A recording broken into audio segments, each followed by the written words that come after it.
하늘들의 하늘을 타신 자에게 찬송하라. 주께서 그 소리를 내시니 웅장한 소리로다. 너희는 하나님께 능력을 돌릴지어다. 그의 위엄이 이스라엘 위에 있고 그의 능력이 구름 위에 있도다. 하나님이여 위엄을 성소에서 나타내시나이다. 이스라엘의 하나님은 그의 백성에게 힘과 능력을 주시나니 하나님을 찬송할지어다. 아멘. 영원히 찬양받으실 주님, 주님의 귀하고 놀라운 사랑과 은혜의 품 안에 품어주셨다가 이렇게 주를 예배하는 자리로 우리를 인도하여 주셔서 감사드립니다. 마음을 다해 주님을 높이고 신실하게 예배하기를 간절히 소망합니다. 허물되고 죄악된 우리 연약함을 씻어주시고 오로지 주님만 바라보는 이 시간이 되게 하여 주옵소서. 주님의 뜻이 이루어지는 이 시간이 되게 하여 주옵소서. 성령이 역사하는 이 시간이 되게 하여 주시옵소서. 우리 주 예수 그리스도의 이름으로 기도합니다. 아멘.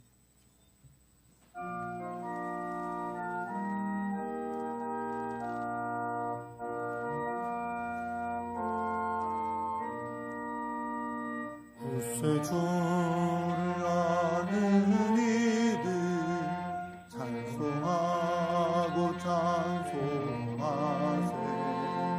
마음과 뜻과 임다여 경배 드리세. 주를 알지 못한 이들 주같이 그의 피로 구속하니 찬송 부르세. 약한 사람도 은받아 시험 중에 참게 되니 모든 죄를 이기기는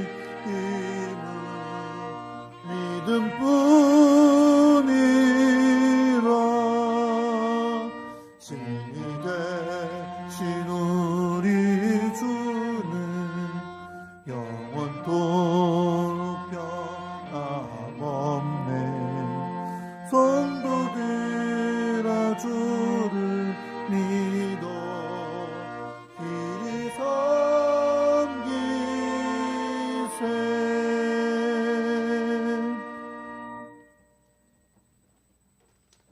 심령이 가난한 자는 복이 있나니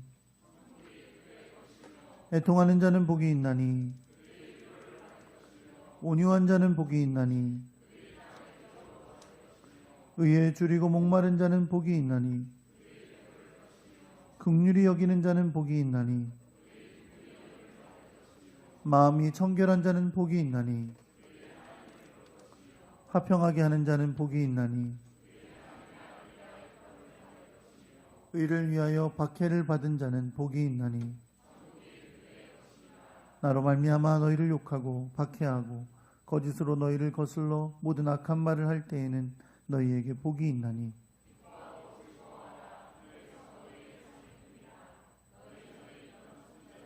이같이 박해하였느니라. 아멘. 나는 전능하신 아버지 하나님 천지의 창조주를 믿습니다. 나는 그의 유일하신 아들 우리 주 예수 그리스도를 믿습니다. 그는 성령으로 잉태되어 동정녀 마리아에게서 나시고 본디오 빌라도에게 고난을 받아 십자가에 못 박혀 죽으시고 장사된 지 사흘 만에 죽은 자 가운데서 다시 살아나셨으며 하늘에 오르시어 전능하신 아버지 하나님 우편에 앉아 계시다가 거기로부터 살아있는 자와 죽은 자를 심판하러 오십니다. 나는 성령을 믿으며 거룩한 공교회와 성도의 교제와 죄를 용서받는 것과 몸의 부활과 영생을 믿습니다. 아멘.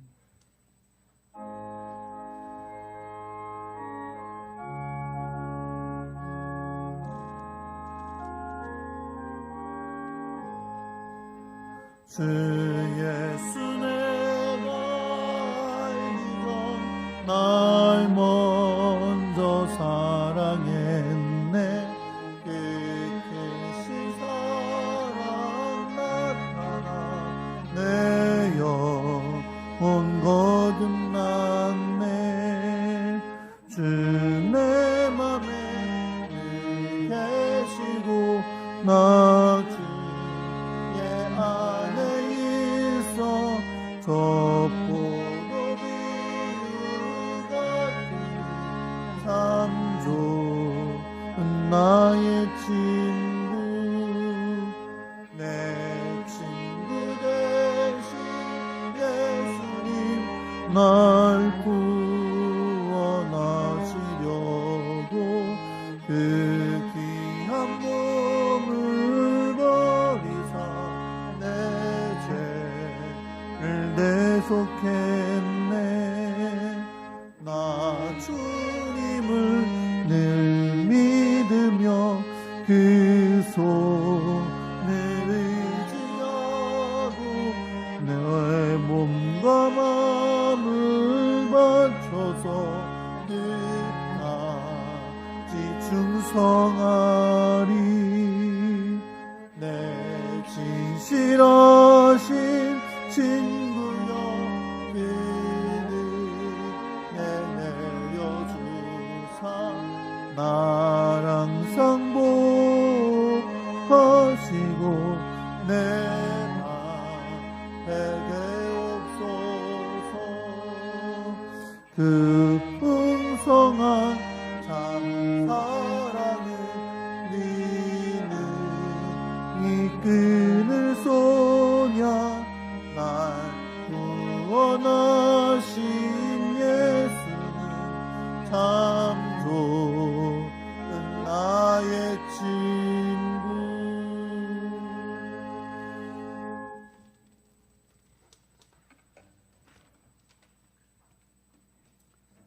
영광과 존귀를 받으시기에 합당하신 주여 아버지 하나님, 은혜와 사랑을 감사와 찬송과 영광 올려드립니다.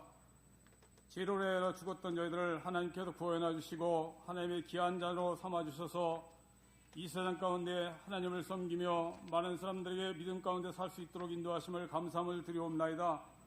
오늘 거룩한 주일을 맞아요 하나님 귀한 전에 나와 머리 숙인 하나님의 귀한 자녀들을 축복해 주시고 오늘도 저희들이 말씀을 통하여 은혜 받고 성령 충만을 받아 새로운 힘을 얻고 세상에 나가 승리의 삶을 살 수 있도록 인도하여 주시옵소서. 하지만 저희들 지난 한 주일 동안도 저희들 삶을 뒤돌아봅니다. 아버지 하나님, 주님께서는 저희들에게 항상 세상 가운데서 믿음의 본을 보이라 하시고 믿음의 대장부로서 많은 사람들보다 구별된 삶을 살라고 항상 말씀하시지만은 저희들이 믿음을 부족하여 또한 세상의 것을 쫓다 이 시간 한 주일 동안도 하나님의 뜻대로 살지 못하고 세상 것과 짝하여 살다 이 시간 하나님의 견전하나 나왔습니다. 주님, 저희들에게 긍휼을 베풀어 주시고 하나님께서 내주시는 한량없는 은총을 베풀어 주시사 오늘도 저희들이 말씀을 통하여 새롭게 변화되는 놀라운 축복의 시간이 될 수 있도록 인도하여 주시옵소서. 하나님 아버지, 지금 안에 코로나19로 또 하나님 아버지 원치 않는 홍수로 인하여 온 지구 곳곳이 환란 가운데 있습니다. 주님, 이 환란이 하루속히 물러나게 도와주시고 이 가운데서도 믿음을 지키기에 부족함을 주시며 하나님께 간구하고 하나님께 배달할 수 있는 저희들이 될 수 있도록 인도하여 주시옵소서. 세상 것은 헛디다고 하셨사오니 오로지 주님만을 섬기며 하나님 앞에 예배드리며 기도할 수 있는 믿음의 형제들이 될 수 있도록 인도하여 주시옵소서. 특별히 아버지 하나님, 우리 기독교가 하나님 아버지 어려움 가운데 처해 있습니다. 세상에 많은 사람들이 보는 등이 저희를 예섭지 않게 하고 또한 많은 이단들이 저희들을 우는 사자와 같이 삼키려고 저희들 하나님을 넘어뜨리고자 현혹하는 가운데 있사오니 저희들이 아버지 하나님 항상 말씀의 충만을 받고 성령 충만을 받아 성령의 9가지 열매인 사랑과 희락과 화평과 오래 참음과 자비의 양선과 충성과 온유와 절제의 9가지 열매를 통하여 저희들이 하나님 아버지시여 육신에 속한 자가 아니라 주의 영광을 위해 사는 저희들이 될 수 있도록 하나님 인도하여 주시옵소서. 특별히 바라옵고 나아가는 우리 믿음의 형제들을 기억하여 주시고 아직까지 하나님 아버지여 예배가 회복되지 못한 가운데 있습니다. 아버지 하나님, 모두 나와 하나님 앞에 예배 드릴 수 있도록 그들에게 믿음을 더하여 주시고 하루속히 온 성도가 모여 하나님 앞에 찬양드리고 기도하며 말씀 듣는 시간이 빨리 돌아올 수 있도록 하나님이 인도하여 주시옵소서. 특별히 이 나라의 민족을 기억하여 주시고 환란 가운데 여러 가지 어려움 가운데 있습니다. 경제가 어렵습니다.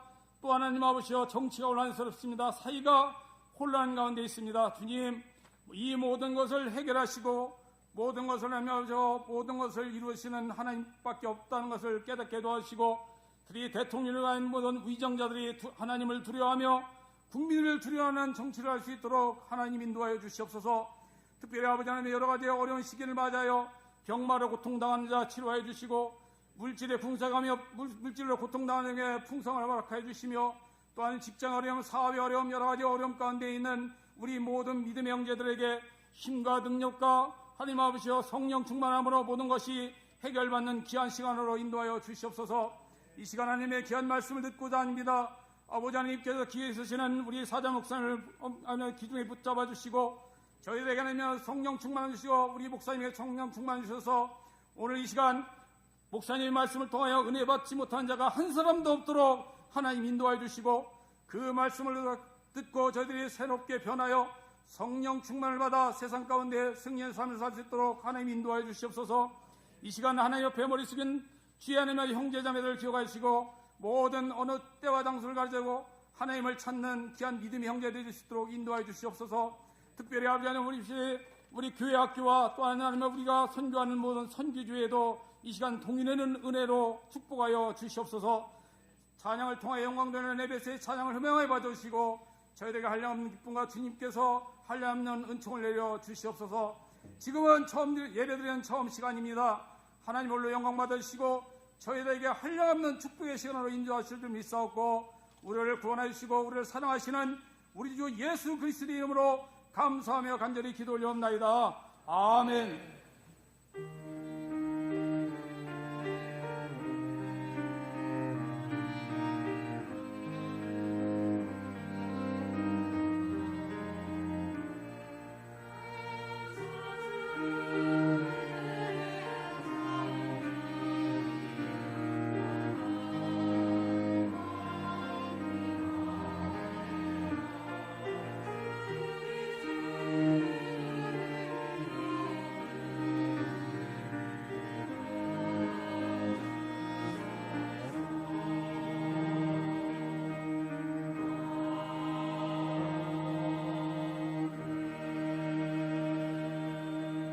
하나님 말씀 신약성경 갈라디아서 5장 25절에서부터 6장 5절까지 말씀을 같이 교독하겠습니다.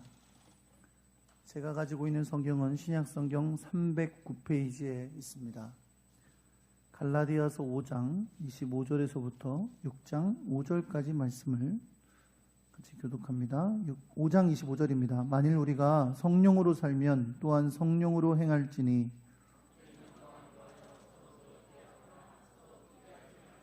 형제들아, 사람이 만일 무슨 범죄한 일이 드러나거든 신령한 너희는 온유한 심령으로 그러한 자를 바로잡고 너 자신을 살펴보아 너도 시험을 받을까 두려워하라. 만일 누가 아무것도 되지 못하고 된 줄로 생각하면 스스로 속임이라.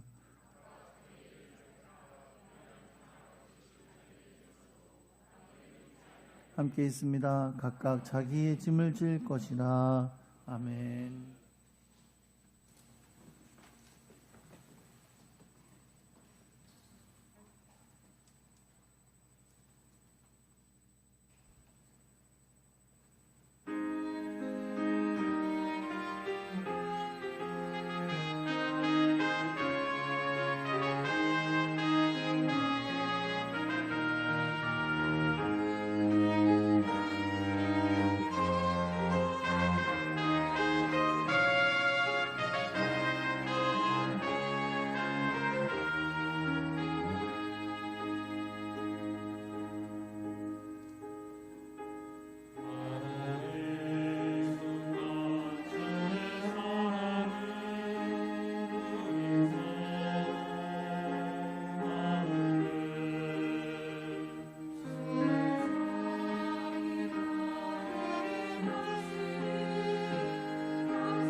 기도하겠습니다. 사랑과 은혜의 주님, 우리를 오늘 이곳 자리에 불러주시고 몸과 마음과 시간을 들여 주님을 향한 경배를 올려드리게 하심을 감사드립니다.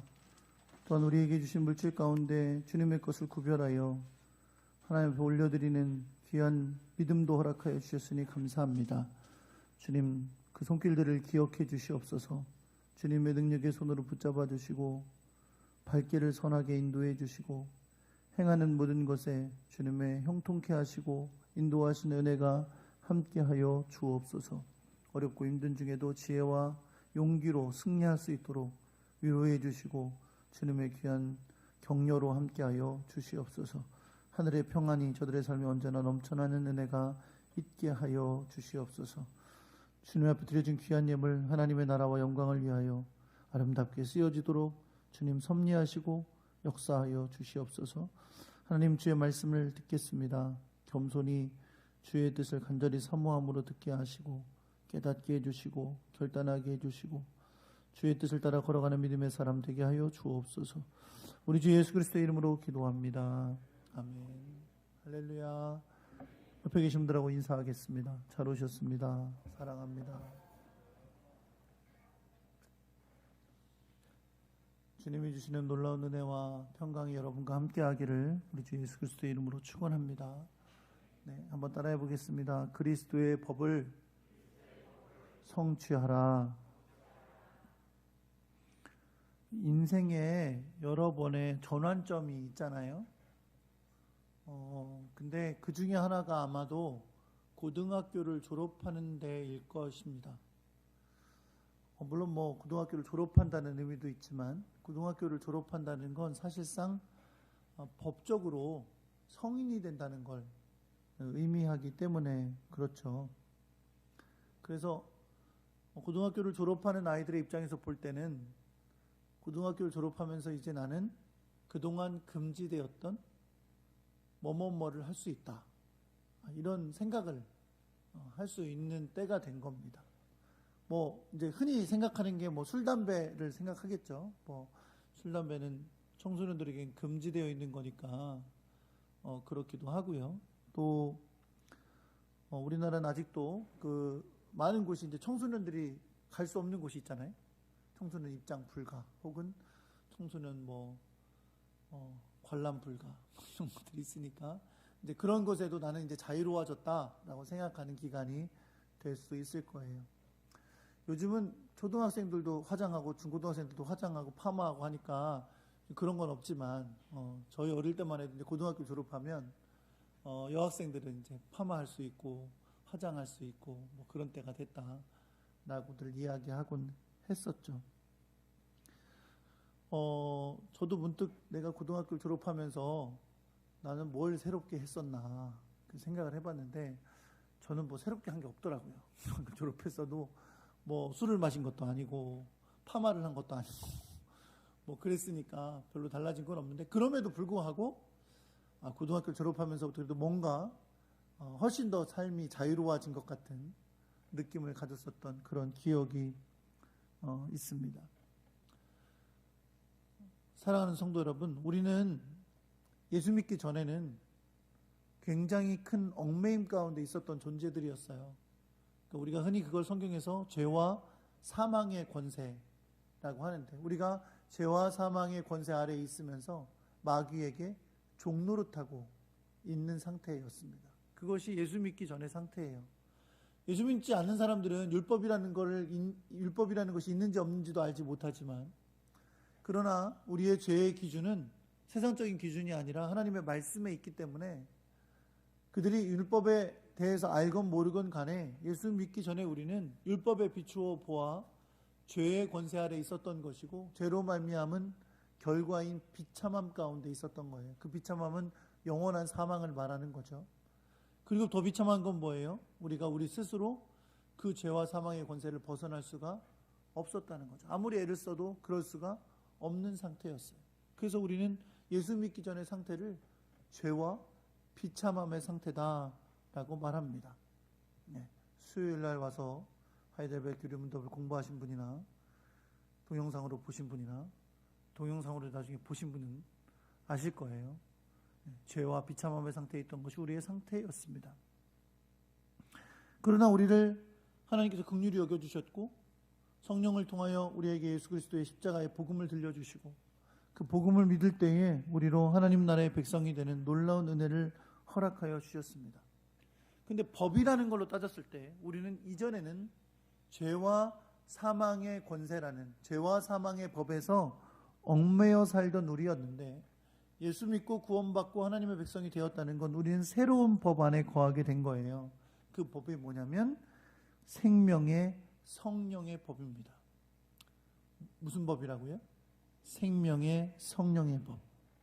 로마서 8장 1절과 2절 말씀에 보면 이것에 대해서 이렇게 증거해요. 그러므로 이제 그리스도 예수 안에 있는 자에게는 결코 정죄함이 없나니 이는 그리스도 예수 안에 있는 생명의 성령의 법이 죄와 사망의 법에서 너를 해방하였습니다.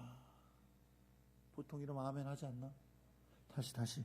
그러므로 이제 그리스도 예수 안에 있는 자에게는 결코 정죄함이 없나니 이는 그리스도 예수 안에 있는 생명의 성령의 법이 죄와 사망의 법에서 너를 해방하였습니다. 우리는 예수 믿기 전에 죄와 사망의 법에서 정죄받던 사람들이었어요. 근데 우리는 이제 이 법이 아니라 다른 법에 속하게 된 거예요. 예수 그리스도 안에서 어떤 법에? 생명의 성령의 법에 속하게 된 것을 여러분 믿으시기 바랍니다. 우리는 지난 주일까지 성령의 9가지 열매를 함께 묵상할 수 있었는데요. 성령의 9가지 열매는 구약에서 이스라엘 백성들이 주셨던 율법을 예수 그리스도 안에서 완성케 하시는 성령을 통해 우리에게 주신 새로운 삶의 법이에요. 그래서 성령의 열매를 마무리 짓는 5장 23절의 말씀에 보면 하반절에 이렇게 말했어요. 이 같은 것을 금지할 법이 없느니라 라고 말씀했어요. 우리가 성령 안에 거하면서 우리 안에 맺어지는 성령의 9가지 열매, 사랑과 희락과 화평과 오래 참음과, 보통 이름 따라하는데 사랑과 희락과 화평과 오래 참음과 자비와 양성과 충성과 온유와 절제의 이 성령의 열매들을 금지할 법이 없는 거죠. 우리 삶에 이것이 풍성하게 충만하게 드러나야 되는 법이 성령의 법인 것을 여러분 믿으시기 바랍니다. 그리고 이 법 안에 있는 자들의 특징을 24절에 이렇게 기록했어요. 그리스도의 사람들은 육체와 함께 정욕과 탐심을 십자가에 못 박았느니라. 이런 거죠. 죄와 사망의 법에 있을 때는 우리는 항상 정욕과 탐심을 따라 살았단 말이에요. 그런데 예수 그리스도의 십자가 안에서 정욕과 탐심을 십자가에 못 박았기 때문에 우리는 이제 죄와 사망의 법 안에서 행하던 죄와 탐심대로 행하는 사람이 아니라 뭐 안에서 행해요? 성령의 법 안에서 행하는 사람들이 되었다는 것을 확증해 주는 말씀이에요. 사랑하는 성도들, 여러분과 제가 이제 정욕과 욕심을 따라 사는 사람이 아니라 성령의 임재 아래 성령의 열매를 맺고 사는 사람들인 것을 여러분 믿으시기 바랍니다. 우리가 예수 믿고 구원받아서 사망에서 생명으로 옮겨지는 놀라운 복을 누리게 됐지만 이것이 다가 아니에요. 우리는 이제 그전에는 죄와 사망의 법 가운데서 정욕과 탐심을 따라 죄 가운데 사탄의 아래에서 지배받으며 살아갔던 존재였지만 이제는 예수 그리스도의 십자가의 놀라운 은혜 아래서 구원받고 하나님의 백성이 되어서 이제는 성령의 지배를 받으며 성령이 역사하시는 그 열매를 맺으며 살아가는 존재가 되었다는 것입니다. 할렐루야. 그렇기 때문에 만약 우리가 복음 안에서 성령의 임재와 함께하는 자가 되었다면 우리에겐 변화가 일어나는 겁니다. 우리의 삶에, 우리의 행함에 변화가 나타나게 되는 거예요. 어떤 변화요? 성령께서 우리에게 주시는 변화. 우리가 이제는 성령의 열매 아래서 살게 되는 변화가 우리에게 일어나게 되는 겁니다. 그래서 본문 25절에 뭐라 그랬어요? 25절. 만일 우리가 성령으로 살면 또한 성령으로 행할지니. 성령, 예수 그리스도를 믿어서 내가 구원받고 성령이 내 안에 임재하게 되셨어요. 그래서 성령으로 사는 사람이 됐습니다. 여러분 그렇게 믿으십니까? 그렇게 살게 된 사람은 사망을 벗어나서 영생을 누리게 됐지만 그걸로 끝이 아니고 내 안에 오신 성령으로 말미암아 성령으로 행하는 사람이 됐다는 거죠. 변화가 일어날까요? 안 일어날까요? 일어납니다. 내 안에 성령이 없을 때는 몰랐던 변화가 성령이 내 안에 오셔서 내 안에 임재하시고 내 안에 역사하심으로 말미암아 내 안에 변화가 일어나는 거예요. 그 변화를 표현하는 것이 성령의 9가지 열매들이에요.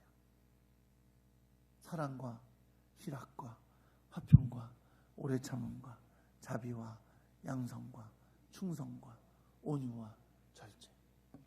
이렇게 계속하면 언젠간 외우겠죠?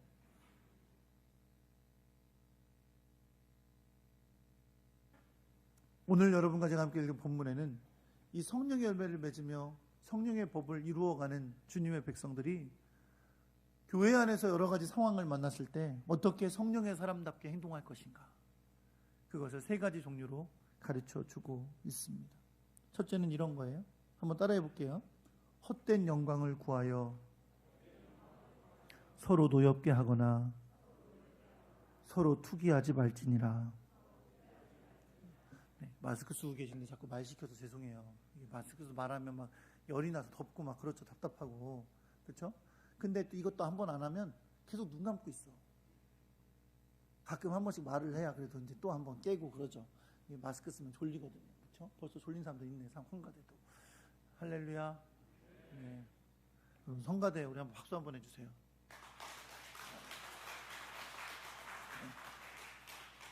졸지 말라고? 아니 그게 아니고 성가대가 참 힘들어요. 마스크 쓰고. 왜 확진자 나오는 교회들은 꼭 성가대가 마스크 안 썼죠. 우리 성가대 마스크 쓰고 하면 얼마나 어려운지 몰라요. 그래도 하나님께서 아름다운 찬양을 받아주실 줄 믿습니다. 하나님 기뻐 받으세요. 여러분, 내가 성가대 이거 꼭 이렇게 해야 되나 힘들다 할 때 속으로 생각하면 돼요. 내가 하나님이 기뻐하시는 일을 하고 있구나. 안 힘든 일은 별로 보람이 없어요. 그렇죠? 우리 십자가 지고 걸어가는 길인데 힘들지만 주의 일 감당할 때 주님이 놀랍고 그 신뢰로 갚아주실 줄 믿습니다. 시간 없으니까 그만할게요. 사랑하는 성도 여러분, 헛된 영광을 구하여 서로 노엽게 하거나 서로 투기하지 말라. 이 말씀은 어떤 의미일까요? 여러분, 헛된 영광을 구한다는 말은 다른 말로 하면, 아주 쉬운 말로 하면 잘난치 한다는 뜻이에요. 잘난치 한다. 잘난치 하는 사람 싫죠. 근데 여러분, 우리도 모르게 잘난치 해요. 뭐 좀 할 줄 알고 뭐 좀 했다 하면 그걸 드러내고 싶어서 아주 참지를 못합니다. 근데 문제는 뭐냐면 내가 교만해서 잘난 척을 할 때에 이것이 다른 사람이 딱 들었을 때 그래요, 당신은 훌륭하십니다, 이런 반응이 잘 나오지가 않습니다. 겉으로는 그럴 수 있어요. 역시 집사님 최고야, 역시 집사님 그렇게 잘난 척 하실 만해, 이렇게 겉으로는 할지 모르지만 속으로는 별로 그렇지를 않을 때가 많아요. 왜 그래요? 내가 잘난 척하면 다른 사람들은 무시를 당하는 느낌을 받게 돼요. 내가 당신보다 못하다라는 무시를 당하는 것을 받게 되기 때문에 어떤 일이 생기냐면 서로 노엽게 되거나 투기하는 일이 발생합니다. 그래서 여러분, 구역장들에게 첫 번째 하지 말아야 될 일이 있대요. 저도 어디서 본 거예요. 어떤 책에 보니까 구역장 교재에 나와요. 첫 번째 꼭 하지 말아야 될 게 있대요. 그게 뭐냐면 자기 자랑하지 마라. 구역장님들은 이렇게 뭐 말씀을 전하는 위치에 있게 되잖아요. 그럼 자꾸 얘기하다 보면 내 잘난 얘기를 하게 되는 거야. 잘하는 거 많죠. 구역장님들 할 정도면 얼마나 신앙생활도 잘하고 열심히 사시겠어요. 근데 문제는 뭐냐면 그걸 들고 사람들이 다 은혜 받고 우리 구역장님 통해서 내가 도전받고 막 그랬으면 좋은데 속으로는 다 무시당하는 느낌도 당하고 나를 정죄하는 것 같은 느낌도 받고 막 그렇게 된다. 왜 나처럼 못 사냐, 왜 나처럼 못, 이런 느낌을 받게 된다는 거죠. 그래서 여러분, 이게 갈라디아서 교회 안에서도 문제가 된 거예요. 그거로 말미암아 서로 노엽게 되고 시비가 걸리고 시기하게 되는 일이 발생한 것을 보여주고 있는 겁니다. 예수님의 제자들도 그랬어요. 마가복음 10장에 보면요, 예수님께서 예루살렘을 향해서 막 올라가십니다. 뭐하러 올라가시는 거예요? 십자가를 지시게 올라가시는 거예요. 십자가를 지시고 예루살렘을 올라가시다가 예수님이 3번이나 내가 사람들에게 잡혀서 팔려서 고난을 당하고 십자가에서 못 박혀 죽고 3일 만에 부활해야 되리라, 이 예언을 3번이나 하셨어요. 근데 마가복음 10장에 보면요, 이 예언을 예수님께서 하셨는데 그 뒤에 제자들끼리 막 이렇게 있는 가운데 야고보와 요한이 예수님을 찾아옵니다. 그리고 예수님께 뭘 부탁하냐면요, 주님, 주의 영광 중에서 우리를 하나는 우편에 하나는 좌편에 앉게 해주세요 라고 말해요. 여러분, 야고보와 요한은 베드로와 함께 예수님의 3대 제자예요. 그러니까 누가 봐도 나중에 예수님이 정말 큰 영광을 얻는다면 어찌 보면 좌우편에 앉게 될 사람일지도 몰라요. 자기들도 그렇게 생각한 거죠. 지금까지 우리가 해온 일을 생각하면 예수님이 영광 받으실 때 분명히 우리는 좌우편에 앉을 만하다. 그렇게 예수님 앞에 가서 얘기한 거예요. 예수님 영광 받으실 때 우리를 좌우편에 앉게 해주십시오. 이렇게 얘기했어요. 예수님은 뭘 얘기하셨는데? 십자가에서 죽으시고 고난당하시고 부활하실 거 얘기하셨는데, 이들은 그 얘기는 귀에 들어오지도 않고 주님이 영광 받으실 것만 생각하고 그 자리를 달라고 요구했던 거예요. 예수님이 물론 그들이 말한 그 좌우편의 자리가 어떤 자리인지 영적인 의미를 깨우쳐 주셨습니다. 그런데 그 이야기를 듣고 있던 제자들이 있었죠. 몇 명 남았어요? 몇 명 남았냐고요? 10명 남았잖아요. 우리 교회 성도들은 대답을 안 하지. 10명 남았잖아요. 그 10명이 어떻게 했어요? 화가 났어요. 왜 화났을까요? 시기가 난 거죠. 지들만 무슨 잘났다고 좌우편에 앉게 해달래 이러면서 시기가 났어요. 그래서 막 다투고 시기가 일어난 것을 성경이 기록하고 있습니다.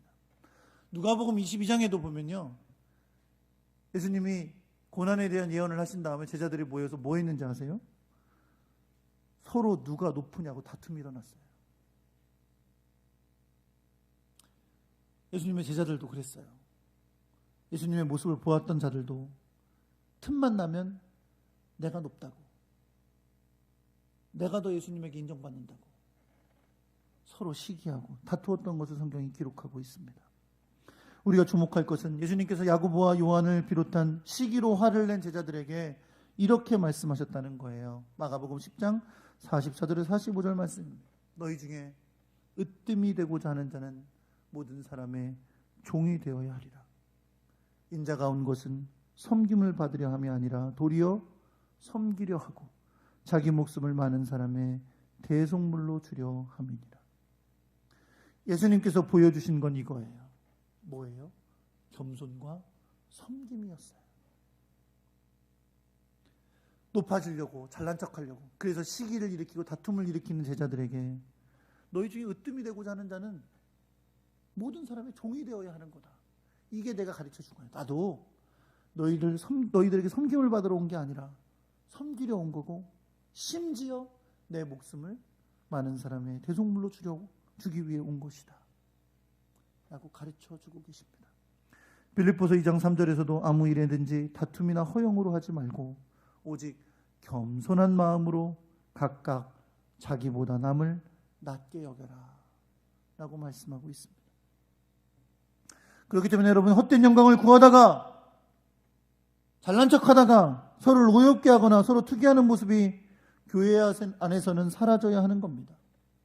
갈라디아 교회 안에서도 이러한 문제를 만났기 때문에 사도 바울은 성령의 열매를 가르치고 나서 이 성령의 열매를 어떻게 실천할 것인가를 가르치고 있는 거예요. 그 첫 번째가 뭐예요?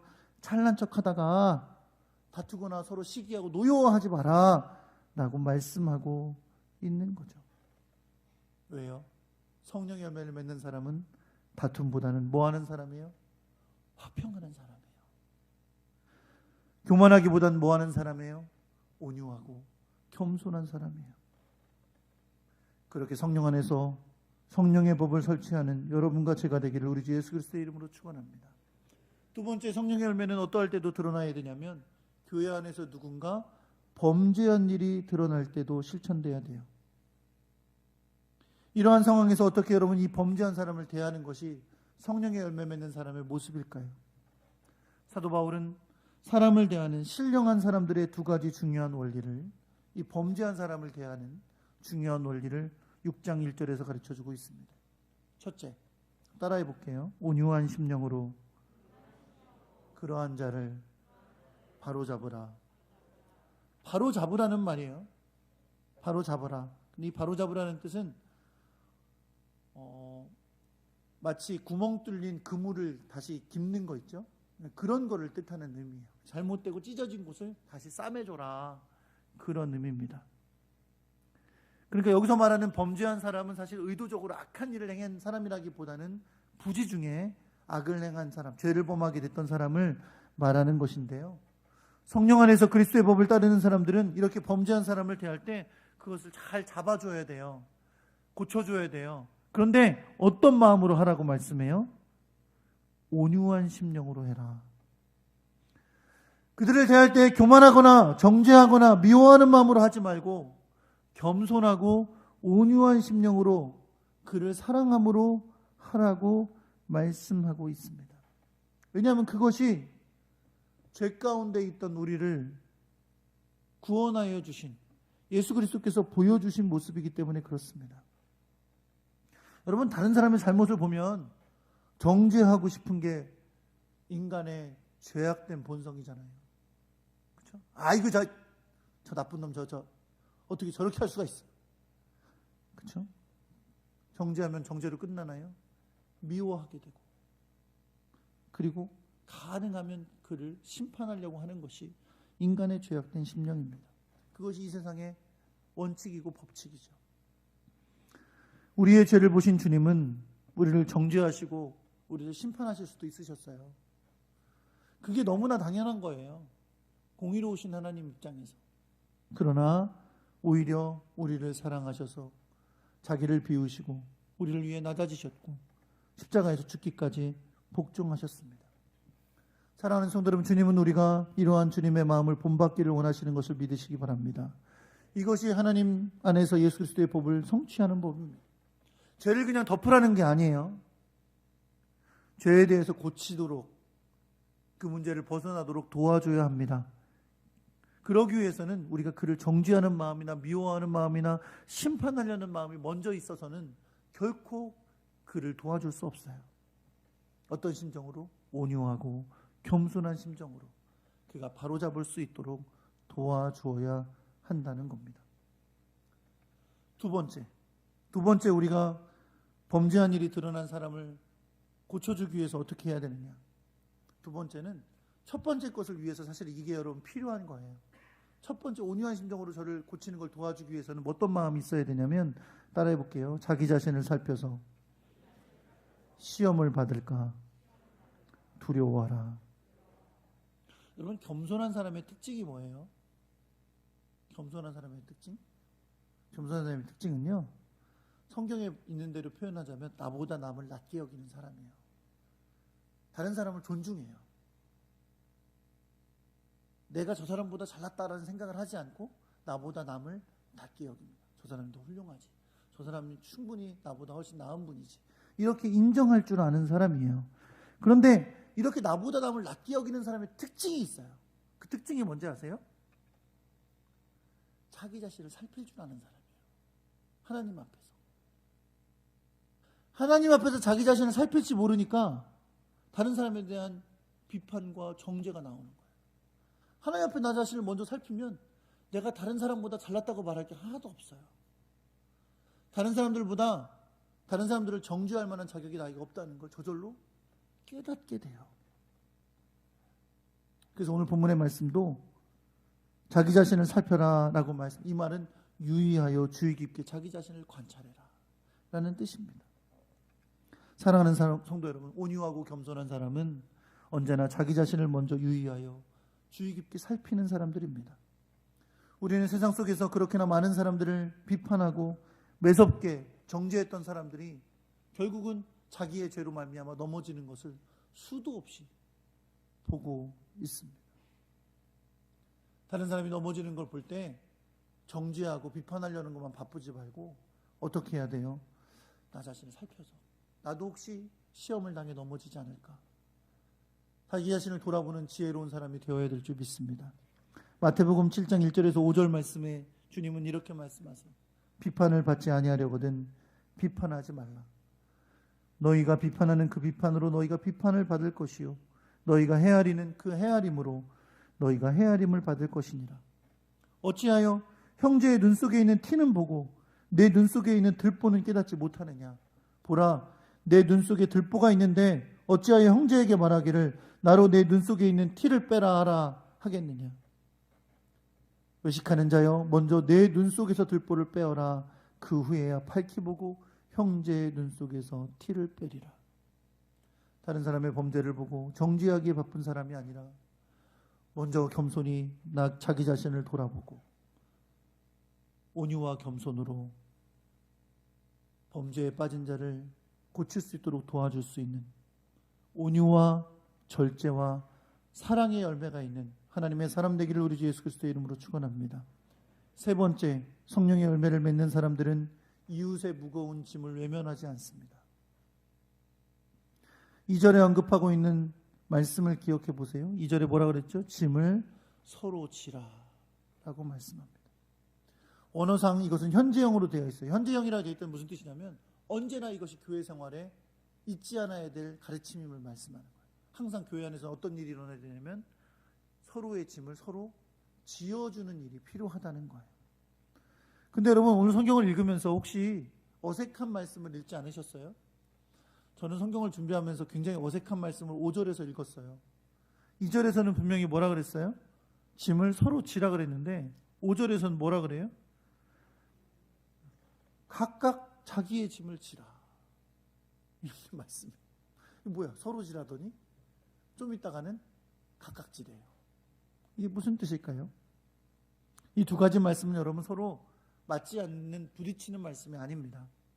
먼저 5절에 언급되는 각각 짐을 지라라는 것은 뭐냐면 자기의 신앙에 책임을 다하라 라는 의미예요. 그럼 군대에 가면 행군을 할 때 자기 군장을 싸서 짐을 집니다. 짐을 이렇게. 그 안에 자기가 필요한 여러 가지 물품들을 다 집어넣죠. 군대 안 가신 분들이 많아서 이게 공감이 잘 안 되는데 우리 요한이는 공감이 다 될 거예요. 그 안에 이제 자기 짐을 여러 가지 싸는 거예요. 뭐 옷도 넣고 뭐 침낭도 넣고 뭐 이렇게 필요한 걸 집어넣는 거예요. 그래서 그렇게 딱 집어넣는 거죠. 자기가 필요한 것만 딱 집어넣는 걸 완전 군장이라고 하는 겁니다. 자기가 며칠 동안 나가서 생활할 수 있는 것이 들어있는 게 완전 군장인 거죠.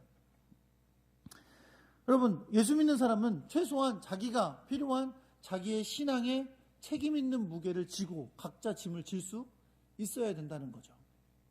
할렐루야. 네, 각자 짐을 지지 않으면 교회 생활이 어려운 거예요. 그렇죠? 자기가 책임지고 자기의 신앙생활을 경건하게 해나가고 믿음 생활을 해나가고는 자기가 각자 져야 될 짐을 지어야 하는 거죠.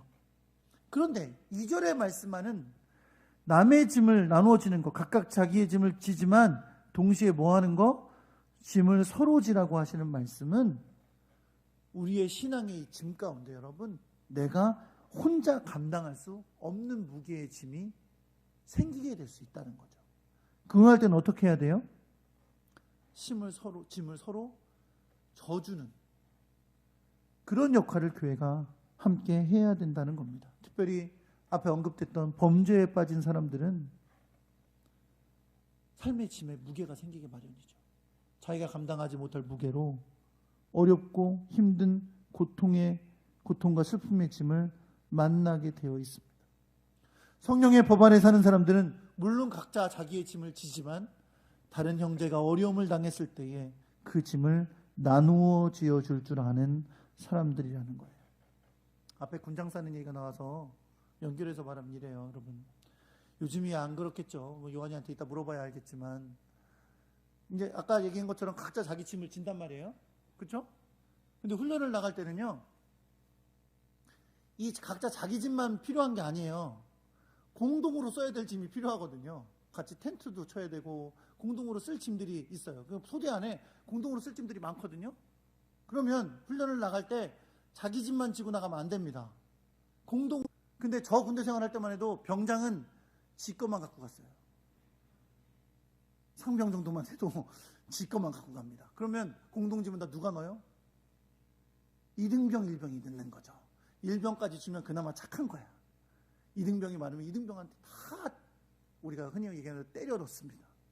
다 집어넣고 2등병이 군대 온 지 얼마 안 돼가지고 힘도 없는데 무거워지고 가요. 그렇죠? 여러분, 신앙에도요, 신앙의 이등병들이 있을 수 있어요. 삶의 여러 가지 무게들과 아직도 충분히 신앙생활을 하지 못해서 여러 가지 어려움과 고통을 당하는 일도 있을 수 있어요. 그뿐만이 아니라 우리 신앙생활을 하다 보면 때로는 내가 감당하지 못할 어려움 가운데 빠질 수가 있는 거죠. 그러할 때 어떤 마음이 필요해요? 짐을 같이 나눠주는 마음이 필요한 거예요. 다른 사람의 짐을 함께 져주는 그 마음이 필요한 거예요. 이게 여러분 성령 안에서 사는 사람들이 함께 신앙생활하며 가지는 긍휼과 사랑과 자비의 마음인 것을 여러분 믿으시기 바랍니다. 마가복음 2장에 보면 중풍병자 이야기 나오잖아요. 그렇죠? 중풍병자가 병이 깊어가는데 예수님이 자기 동네에 오셨다는 소식을 들었어요. 가고 싶었지만 갈 수가 없었어요. 왜? 병이 중하니까 걸어서 갈 능력이 없는 거죠. 다행히 그에게는 그의 아픔을 함께 나누어 줄 친구들이 있었습니다. 침상에 그를 누워서 예수님이 오셨다는 곳으로 집으로 향해 갔는데 그 집이 어떻게 돼 있었어요? 사람들이 가득 차서 들어설 수도 없었어요. 포기할 만한 상황입니다. 근데 어떻게 했어요? 지붕으로 올라가서 지붕을 뚫어서 예수님 앞으로 그 친구를 달아내렸어요.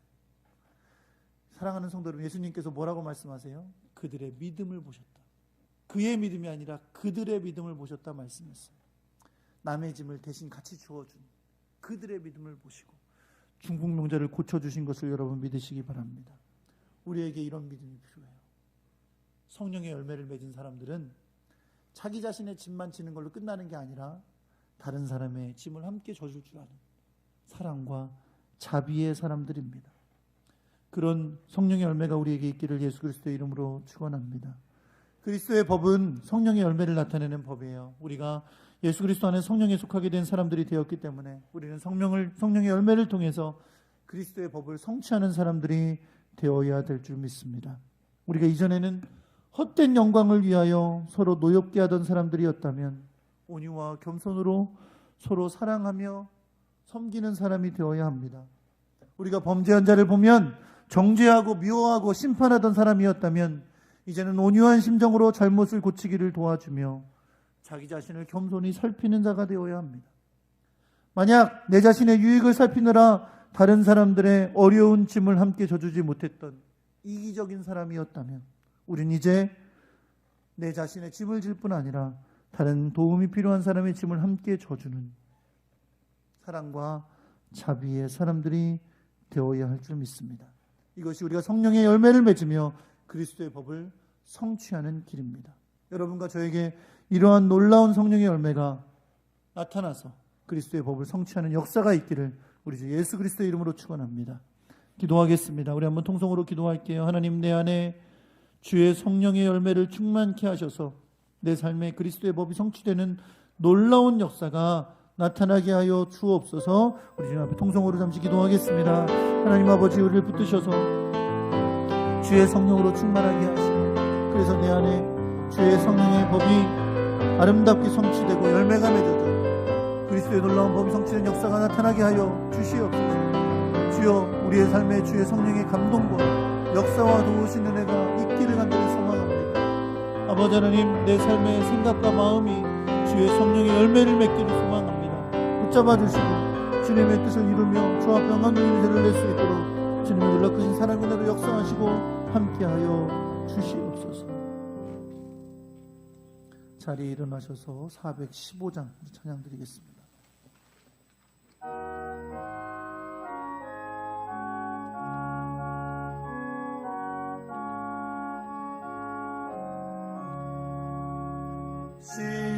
십자가 그늘 아래 다시 이원한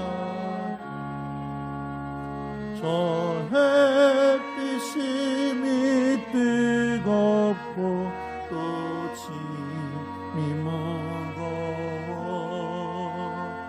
이 광야한 세상에 늘 방황할 때에 주 십자가의 그늘에 내 쉼을 찾았네.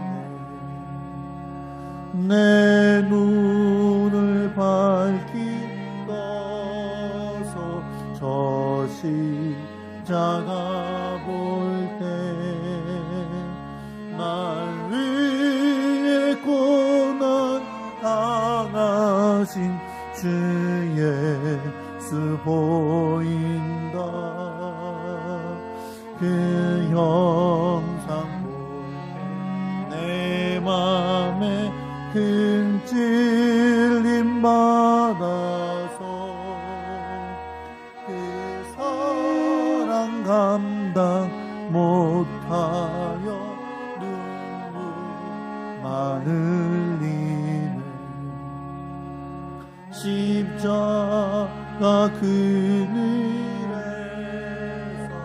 나 길이 살겠네. 나 사모하는 광채는 주 얼굴뿐이라.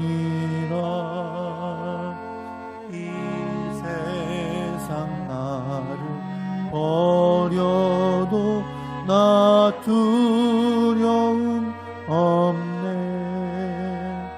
내 한량 없는 영광은 십자가뿐이라.